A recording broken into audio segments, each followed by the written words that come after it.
I guess I'm going to start right out with ideas about calling, um, and the sense that it's more important at this time than at other times because the outside world is in such disarray and will continue to be that way, that there's a greater need for people to respond to their calling, because in the long run, the things that call to us tend to be beneficial not just for us, but for everyone.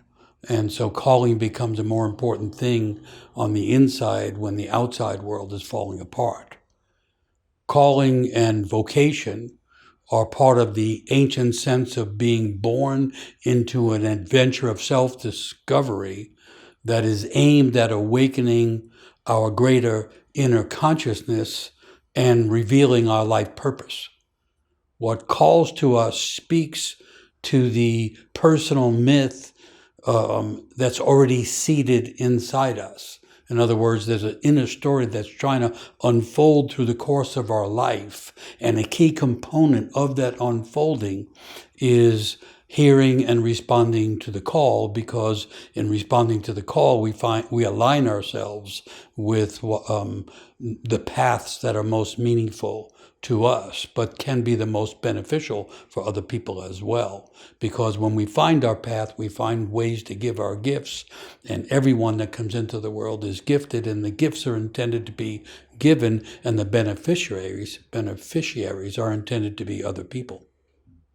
So being alive at this time means being called to become more conscious of more realities of daily life. It means to be challenged to undertake an expansion of identity in order to avoid being overwhelmed by the flood of changes that are surging through both nature and culture. And it's in times of change that there can be an intensification of longing to find something meaningful, to find a true purpose and a genuine aim in life. And just as in periods of personal crisis, there can be an acceleration of calling in the midst of the confusion of the world. And so, in a sense, at least my sense is, the more people who respond to their calling, the more ways that people will find to bring healing, to bring meaning, to bring purpose to the world.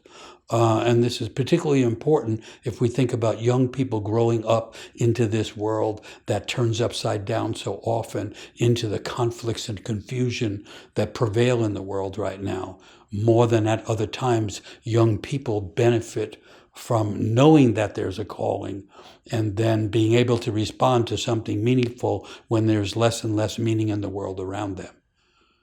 Calling can happen at any age, but there is a special connection between youth and calling that we'll come back to a few different ways. So I just want to make some statements. I collect proverbs from all different places and quotes, and I think of them as vitamins or supplements for the mind and for the soul. And so this is one that I like. The most common form of despair is not being who you are. That's Kierkegaard. The most common form of despair is not being who you are. You can see the other side of that right away. Despair, by the way, means to be without hope. The more we are like who we are, the more hope we find in ourselves and in the world. I don't even know who said this, but the dilemma of who we are is typically solved in too narrow a way. We limit ourselves to the prescription of what is attainable, and we renounce the true potentials that our souls are trying to reveal to us all along. So most of us are living a life that is too narrow for the essence, for the imagination, and for the longing of our own souls. And it's strange, when the world is falling apart, that's the time to not miss the opportunity to expand the identity, to grow the soul, as they used to say. And this is a saying from the Renaissance. Whoever discovers their own genius will in that discovery find their own natural work and at the same time find their star and their daimon. Daimon is another word for genius, but it's a reference to the idea that there's a calling, and whoever discovers, unveils, reveals, makes connection to the calling, then finds their own genius, their own daimon, but their own natural work, and the star that they are intended to follow. And so that tells you that calling is connected to destiny. And then a little poem. The small ruby that everyone wants has fallen out on the road. And some think it's east of us, and others think it's west of us. Some say it's amongst the primal earth and rocks, others that it must be found in the deepest waters. But listen, Kabir's holy instinct told him that it was inside us all along, and it was inside trying to be revealed, and when it's revealed, then we know what that ruby was truly worth. And so Kabir wrapped it carefully in his heart cloth. So that's Kabir, 13th, 14th century in India, writing about the thing that everybody wants, the genius, the calling, the destiny, the aim. People think it's here, outside, east, west, it's in all kinds of places, but the holy instinct tells us it's inside us all along.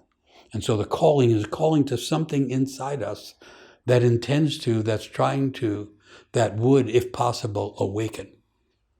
So I want to continue with the idea that when the world is in difficult circumstances, and when we're personally in difficult circumstances, there can be an acceleration of calling. In a sense, we're closer to what's calling to us when we're in turmoil or in difficulty, because we loosen up our sense of self and we know that we're missing something, and that makes us more available to the call.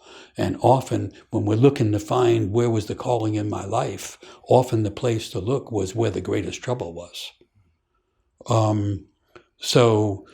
Whether it comes as a daunting challenge or a crushing blunder, as a big dream or a penetrating loss, each major life event can be the opening, for calling to come to us.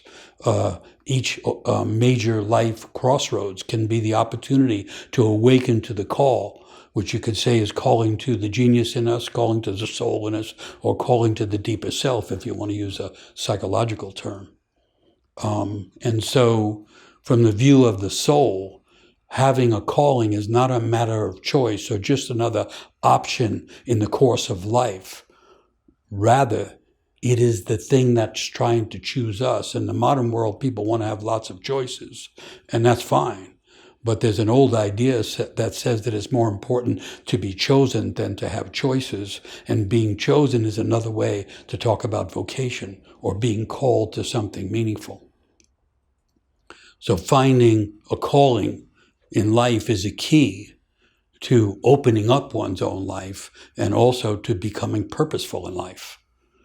And in that sense, a calling creates a threshold, creates an opening through which the timeless threads of destiny and imagination, of love and meaning try to pull us.